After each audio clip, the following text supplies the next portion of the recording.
নমস্কার, welcome to Shampa's kitchen. Shampa রান্নাঘরে আপনাদের সকলকে স্বাগত জানাই। আজকে আমাদের রেসিপি পনিরের দারুণ টেস্টি সেরা একটা রেসিপি, পনির বাটার মশলা। আপনারা দেখুন আমি পনির বাটার মশলা একদম রেস্টুরেন্টের মতো কি করে বাড়িতে সহজেই তৈরি করছি। আমার এই রেসিপিটা ভালো লাগলে ছোট্ট করে একটা লাইক এবং সকলের সঙ্গে শেয়ার করার অনুরোধ রইল। আর নতুন নতুন রেসিপির আপডেট পাওয়ার জন্য এক্ষুনি আমার চ্যানেলকে সাবস্ক্রাইব করে নিন। তাহলে চলুন আমরা তৈরি করে ফেলি একদম রেস্টুরেন্টের মতো পনির বাটার মশলা। পনির বাটার মশলা তৈরি করার জন্য সবার প্রথমে আমি কড়াইতে 1 টেবিলস্পুন পরিমাণ বাটার দিয়ে দিচ্ছি। বাটারটা কিন্তু আমি বেশ কিছুক্ষণ আগে ফ্রিজ থেকে বার করে রেখেছিলাম। আর এর সঙ্গে দিয়ে দিচ্ছি 1 টেবিলস্পুন মতো সাদা তেল। বাটারটা সম্পূর্ণ মেল্ট হয়ে গেলে আমরা এর মধ্যে দিয়ে দেব পেঁয়াজ।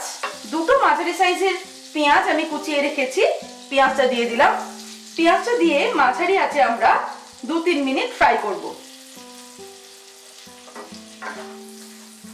পেঁয়াজটা ফ্রাই হয়ে গেলে এর মধ্যে আমি দিয়ে দেব রসুনের কোয়া। আমি এখানে 8-10টা রসুনের কোয়া নিয়েছি, রসুনের কোয়াটা দিয়ে দিলাম। আর দিয়ে দেব 1 টেবিলস্পুন আদা বাটা। আদাটা আমি বেটেই নিয়েছি, কারণ আদাটা মিক্সিতে পেস্ট করতে সময় লাগে, সেই কারণে আমি রসুনের কোয়াগুলো গোটা দিলেও আদাটা কিন্তু পেস্ট করা অবস্থাতেই দিলাম। 1 মিনিট আমি এটাকে মিডিয়াম আঁচে ফ্রাই করব। আদা রসুনটা ফ্রাই করার পর এবার আমি এর মধ্যে দিয়ে দিচ্ছি 1/4 কাপ কাজু। কাজুটা দিয়ে আমি আরো 1 মিনিট এটাকে ফ্রাই করব। এবারে আমি এর মধ্যে ফাইনালি দিয়ে দিচ্ছি টমেটো। 3টে মাঝারি সাইজের টমেটো আমি কেটে রেখেছি, লম্বা লম্বা করে টমেটোটা দিয়ে দিলাম।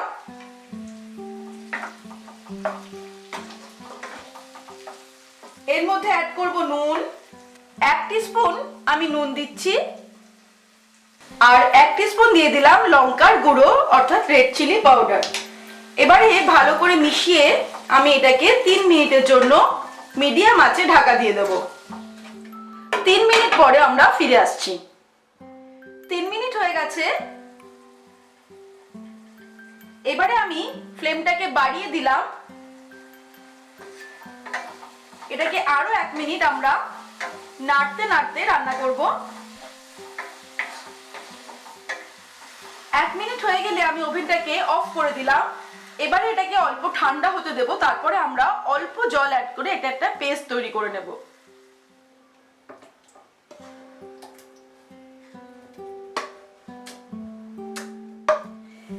পেস্ট করে নেওয়ার পরে আমি এটা একটা বাটিতে ছেঁকে নিচ্ছি, যাতে আমাদের পনির বাটার মশলার গ্রেভিটা খুব সুন্দর একটা স্মুথ গ্রেভি হয়। এটা পেস্ট করার জন্য কিন্তু আমি 1/2 কাপ জল ব্যবহার করেছি। আর এই কারণেই আমি সবার প্রথমে কিন্তু আদাটা স্লাইস করে দিইনি, কারণ আদাটা কিন্তু পেস্ট হতে একটু সময় লাগে, একটু বেশিক্ষণ আমাদের মিক্সির প্রয়োজন হয়। সেই কারণে আদাটাকে আমি বেটেই ইউজ করেছিলাম, অর্থাৎ পেস্ট করাই ছিল। আর রসুনটা আমি গোটা রসুন ইউজ করেছিলাম। এবারে আমি আবার কড়াই গরম করে তার মধ্যে 1 টেবিলস্পুন পরিমাণ বাটার দিয়ে দিলাম।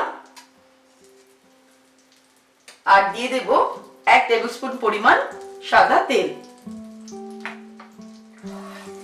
বাটারটা সম্পূর্ণ মেল্ট হয়ে গেলে এর মধ্যে আমি এই পেস্টটা দিয়ে দেব, যে পেস্টটা আমরা তৈরি করে নিলাম।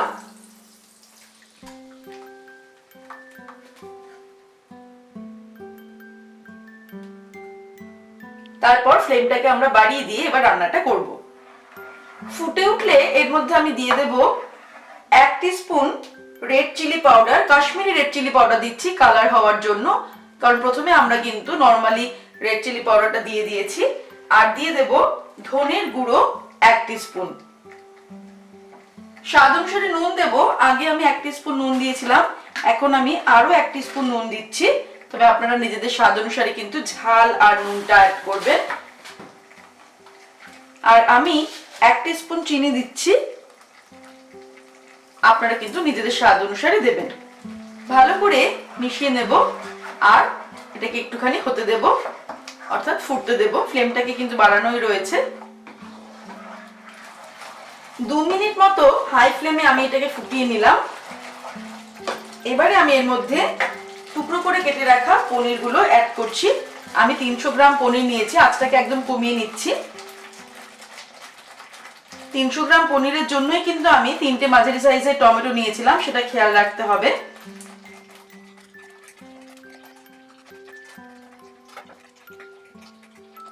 পনিরটা দিয়ে একটু মিশিয়ে নেব।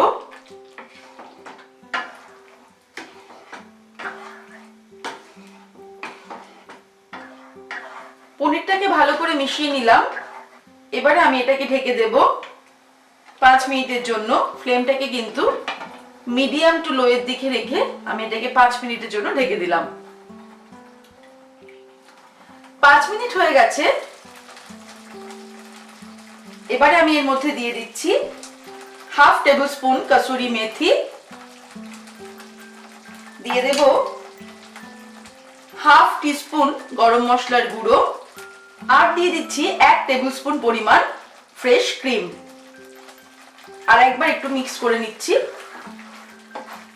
আমাদের বাটার পনির মশলা একদম রেডি। এবার আমি ওভেনটাকে অফ করে দেব, দিয়ে 5 মিনিটের জন্য জাস্ট এটা ঢেকে রাখবো, যাতে কাসুরি মেথি গরম মশলার ফ্লেভারটা এর মধ্যে খুব ভালো করে মিশে যায়। তারপর গরম গরম পনির বাটার মশলা কিন্তু আমরা রুটি, কুলচা, নান, পরোটা এগুলোর সঙ্গে সার্ভ করব। তৈরি হয়ে গেছে আমাদের আজকের রেসিপি পনির বাটার মশলা। একদম রেস্টুরেন্টের মতো তৈরি হয়েছে আর দারুণ টেস্টি হয়েছে, স্বাদে অতুলনীয়। আপনারা অবশ্যই এটা বাড়িতে তৈরি করবেন। ভালো লাগলে ছোট্ট করে একটা লাইক এবং সকলের সঙ্গে শেয়ার করার অনুরোধ রইল। আর নতুন নতুন রেসিপির আপডেট পাওয়ার জন্য এক্ষুনি আমার চ্যানেলকে সাবস্ক্রাইব করে নিন। ভালো থাকবেন, সুস্থ থাকবেন। আমি আবার হাজির হব নতুন নতুন রেসিপির সঙ্গে। নমস্কার।